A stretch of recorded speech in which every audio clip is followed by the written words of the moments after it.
Hallo allerseits, herzlich willkommen zu der dritten Folge von Architekturgeschichte in Deutschland bzw. gotische Architektur.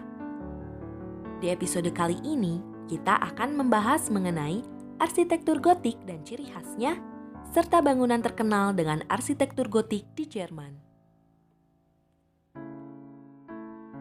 Istilah gotik dikaitkan dengan ide yang mengikat secara umum, sesuatu yang tetap sama, tidak berubah dan tiba-tiba terbentuk sepenuhnya.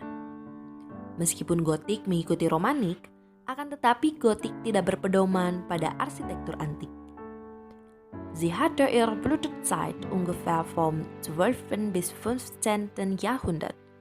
Masa kejayaan dari masa arsitektur gotik di Jerman adalah dari sekitar abad ke-12 sampai 15. Juga pada periode gotik, sebagian besar Sakralbauten atau bangunan suci dibangun. Ciri khas dari arsitektur zaman gotik.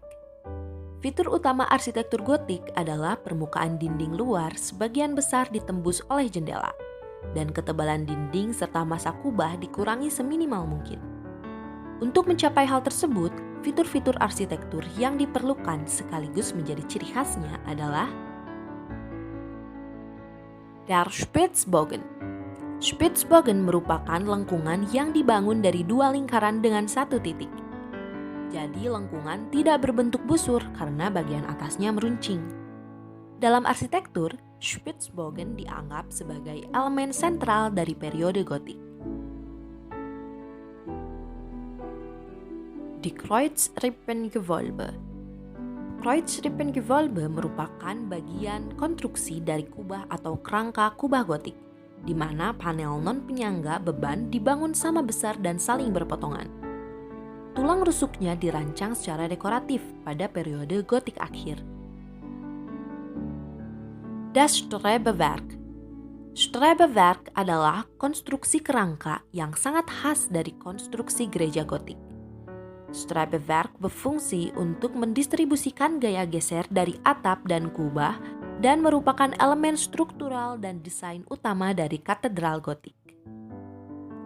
Maßwerke. Maßwerke merupakan bentuk dekoratif gotik yang dikembangkan dari bentuk geometris. Pada awalnya Maßwerke digunakan untuk membagi jendela. Tetapi Maßwerke kemudian juga digunakan untuk membagi permukaan dinding. Glasfenster. Jendela kaca patri mengekspresikan filosofi waktu yang menyatakan bahwa cahaya adalah dasar dari keberadaan. Dengan demikian, kaca berfungsi untuk memantulkan cahaya surgawi sehingga kebijaksanaan Tuhan dapat dikenali. Seperti yang dikatakan Wilhelm Durkheim dalam karyanya Der Symbolismus von Kirchen pada tahun 1286.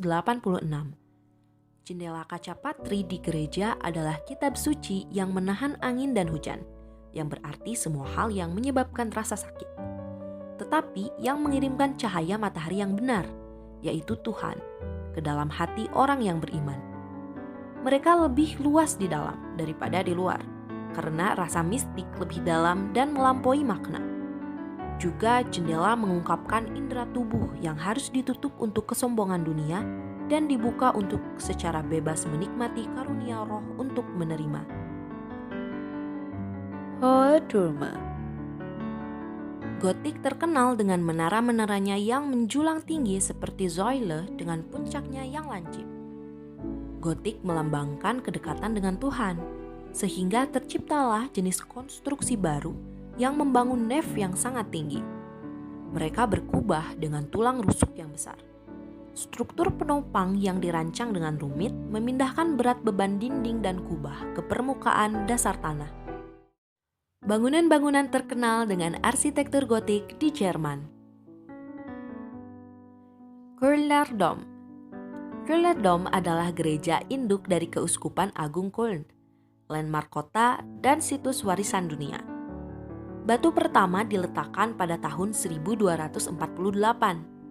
Kölner Dom secara resmi selesai pada tahun 1880. Akan tetapi selama 20 tahun setelahnya, terdapat berbagai rekonstruksi, yang salah satunya adalah pemasangan lantai mozaik besar di bagian Chor atau paduan suara.